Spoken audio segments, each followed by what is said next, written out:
大家好，我是慧慧，今天用土豆和胡萝卜给大家分享一道好吃的做法，特别的鲜香味美。我们一起来看一下吧。首先，我们把土豆去皮，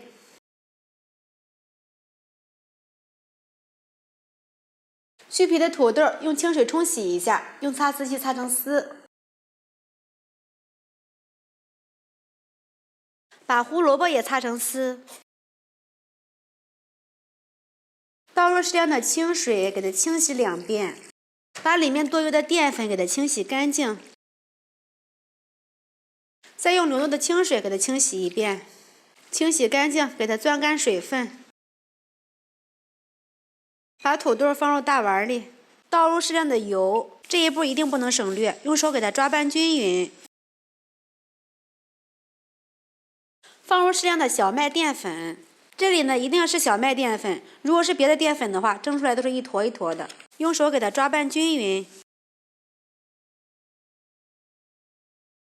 最后裹成这种比较松散的状态就可以了。直接把它放到蒸屉上，盖上盖子，大火把水烧开，再蒸1分钟。这里的时间千万不要蒸长。时间到，关火，打开盖子，把它取出来，直接把它放入盆里，趁热给它抖散，一定要趁热抖散，凉了就粘在一起了。像这样就可以了，特别的松散了。再放入适量的小麦淀粉，用手给它抖匀，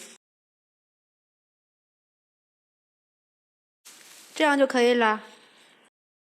再把它放到蒸屉上面，盖上盖子，再蒸3分钟。碗里打入2颗鸡蛋，用筷子搅散。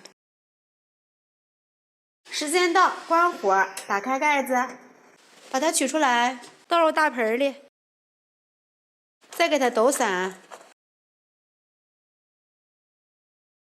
像这样非常松散就可以了。另起锅，倒入适量的油，油温微热，倒入鸡蛋液，炒至鸡蛋定型，轻轻推动一下，给它翻个面，给它铲成小块，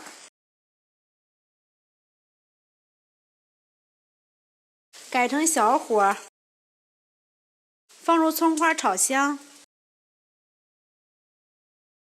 根据自己的口味放入适量的盐，来一点花椒粉，继续炒出香味儿。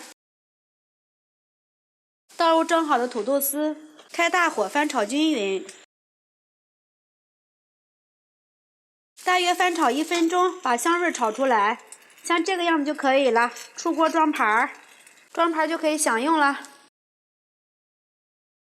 看看这个颜色，非常的漂亮，闻起来也是超级的香。土豆这样做真的是咸香味美，一点都不油腻。家里有土豆的朋友一定要尝试一下这个做法，特别的好吃。加上胡萝卜和鸡蛋，营养也是非常的丰富，吃起来的口感就像吃肉一样。喜欢的朋友们就赶紧试一下吧。喜欢慧慧的视频，请点击关注转发，拜拜。